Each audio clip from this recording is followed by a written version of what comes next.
Greetings, ladies and gentlemen. Welcome to the Nëïgsëndöïg Cöcülës show. My name is Nëïgsëndöïg, the namesake for this here podcast. For today, before I get into anything else for the podcast, I owe y'all some more research into TTRPG engines.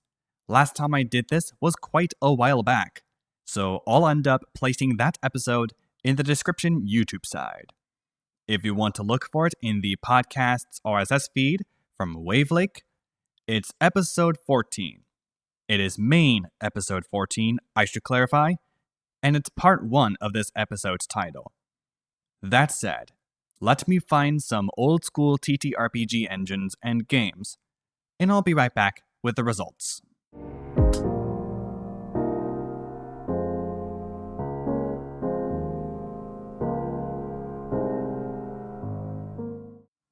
To get this out of the way, yes, we know things like Osric, Old School Essentials, BFRPG, my personal favorite, and even some of the older Dungeons & Dragons versions before 3.5e, which I think people should have stopped playing Dungeons & Dragons Modern after 3.5e, but that's just me.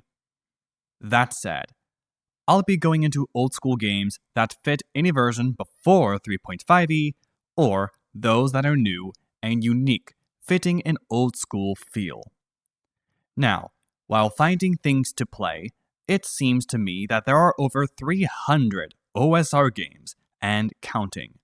Some of them are quite interesting, to say the least.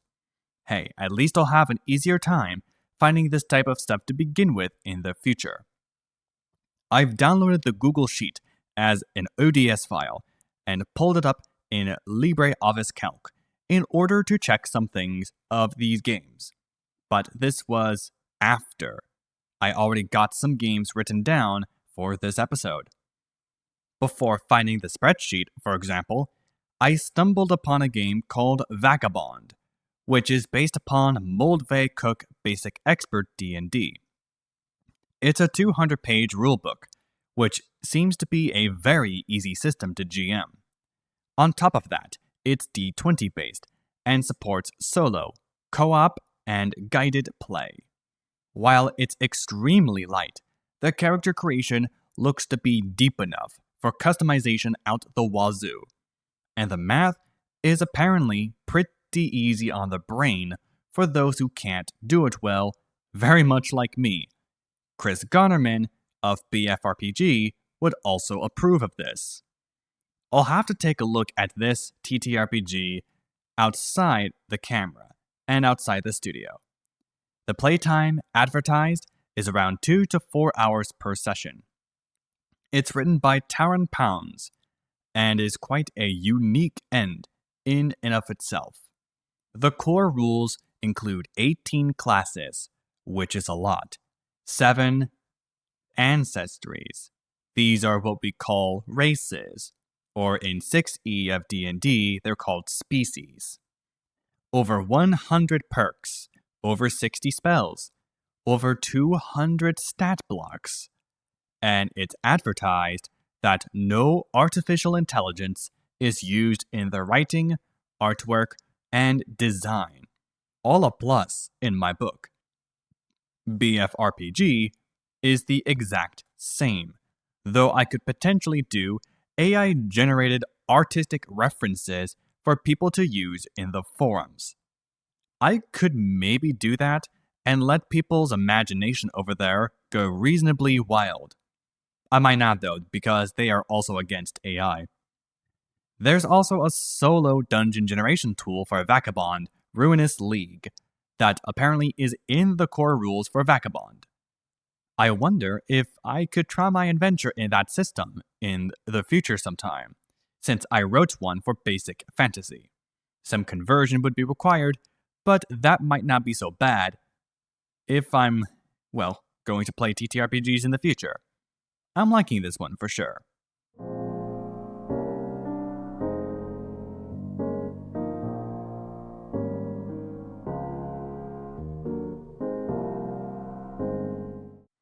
Next, there's actually a Kickstarter that's already surpassed the goal of $5,000 with 1,240 backers at the time of recording this episode.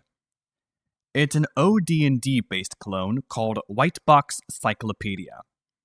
It's essentially a standalone game that takes Sword and Wizardry, a popular OD&D clone, and its options, and basically puts them on steroids. It's advertised as having 30 classes, a dozen heritages, which I believe are the races, 100 spells, nearly 200 monsters, strongholds, homesteads, seafaring, psychic powers, spell dueling, chivalry, natural-born sorcery, house rules for the referee to run, mimicking interpretations of Appendix N. This is an SRD 3.5 thing. And magical items galore. The author of this game, James N. Spahn, talks about as if this were the White Box AU of Arnson and Gygax remaining friends and not breaking up that relationship. It's essentially a mix of Swords and Wizardry with OD&D, though with a different engine than either game, still using the OD&D inspired rules. OD&D is also called the White Box, hence the name White Box Cyclopedia. It comes with a D20 and D6 system in place as well. There is no advanced baggage, and the rules seem to be stupidly simple. Now, this isn't Spawn's first rodeo, as he's written games like White Box Omnibus, White Box Compendium, White Star, and White Box Science Fiction Role-Playing. He's a freelancer who's contributed to games like the entire Swords and Wizardry line, including Legacy of Blackscale Lagoon, Book of Options, and Fiends and Foes. He also served as a consultant of design for Dolmen Wood. I think it's just Dolmen Wood. It's by Necrotic Gnome. And he's even written for the Old School Essentials zine Carcass Crawler. You're in good hands if you supported this one on Kickstarter.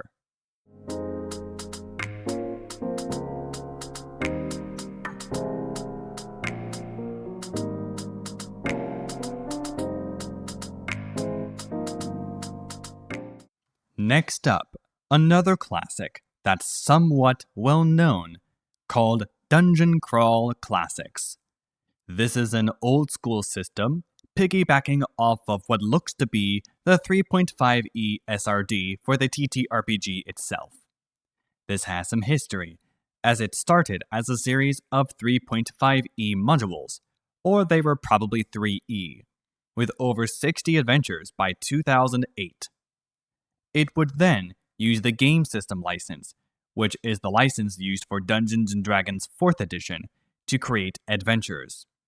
However, by 2012, they would make their own TTRPG, using the 3.5e SRD as a reference.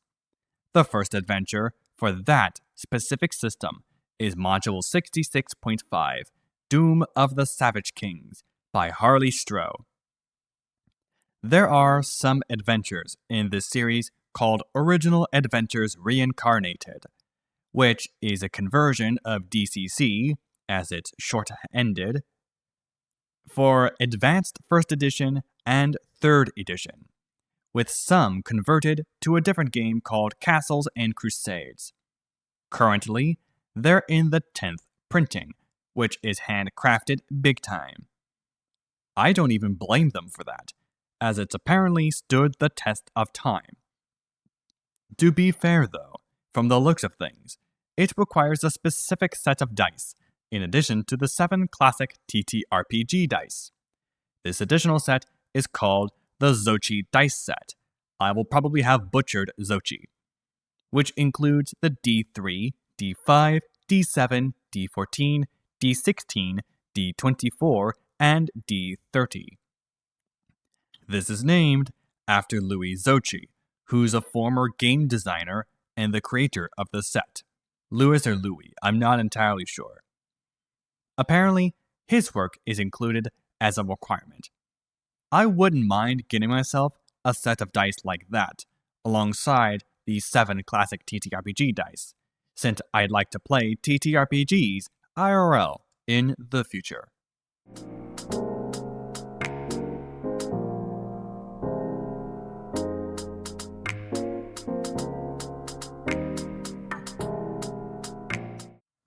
Next up, we have Shadowdark RPG. This is a dark fantasy game created by Kelsey Dione. I will have butchered that probably. And this game is from 2024 or 2023. I'm not entirely sure when. The hardcover book and PDF are $60 at the time of recording on the website for this game. It's a newer game, which is actually a dungeon crawler based on problem solving and risk evaluation, and seems to be based upon BX, closer to an old school Essentials style. Despite that, it's a D20 based system that doesn't use descending armor class. We call this 2-hit armor class 0 or THACO. On top of this, we also have a gold to XP system that seems to be very odd to me. There's also random progression for characters and their classes, separated for race and class. There's very little third-party support for it, and it's not a big game. However, despite that, it's not 5th edition based, as some people claim it is, that's for sure. It may not be established, but it's a good look for those who like this type of thing.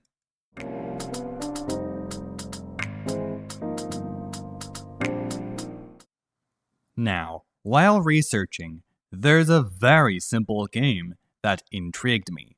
It's called the Vanilla Game, which looks to be very old school, probably OD&D style. It's from 2021 and was made by Spearwitch, real name Jarrett Sinclair. On his website, spearwitch.com, he seems to have a lot of different TTRPG-based things, and some non-TTRPG stuff as well, including a copy of Chainmail 3rd edition for $250. It better be in great condition for a price like that. He also has games like Liminal Horror, 15 Minutes of Fame, A Loud Noise in a Quiet Place, and even Beans RPG. He clearly has something for everyone, from the looks of things, and his games look to be affordable as well. However, there are also 3 supplements for the vanilla game on his site. The base game is free, however, so I can take a look at that potentially. Anyway, back to the vanilla game itself.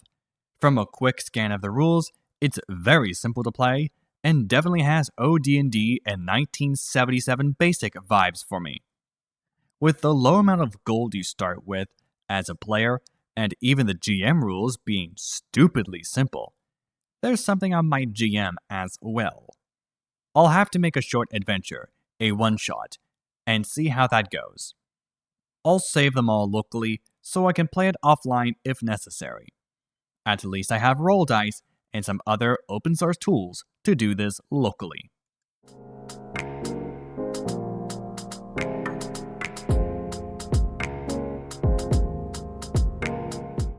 Next up, and last for today, OSR Plus, also known as Advanced Old School Revival. This is a rules-light, web-first TTRPG for literally anybody, made in 2019, still going strong today. Daniel Quinn is the creator of this game, and he wanted to solve a particular issue with TTRPGs today, in that modularity and player-based storytelling. Basically, this seems to be a lighter game based upon AD&D 2nd edition, particularly the books, skills and powers, and combat and tactics that inspired it. Another reference is Powered by the Apocalypse, PBTA, in which I covered in episode 14, main episode 14. Think of this as a mix of 2E and PBTA schools of philosophy mashed together into something cohesive. The entire history of this game is located in the About pages on osrplus.org. Yes, you have to add the word plus to the URL, not the plus sign to it. This is extensive and light at the same time. So in that case, I'll probably have to do something about learning this system. It looks deep, and I like deep games. BFRPG is deep while also rules light. This was actually what I was basing my recommendations on, by the way.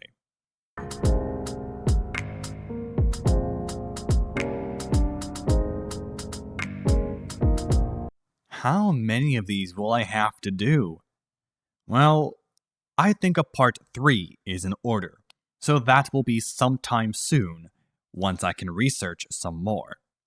That said, each episode releases every Wednesday afternoon at 4 p.m. Pacific Time. You can listen to this podcast on YouTube and Podcast 2.0 podcatchers like Wavelake, my host, Podverse, Fountain, and the like. If your podcast player doesn't support the Podcast 2.0 standard, you can grab the RSS feed in the description on YouTube side and put that into your podcast player that supports only Podcast 1.0 standard, as we call it. That said, I am out of time for today's episode. Thank you, and good night.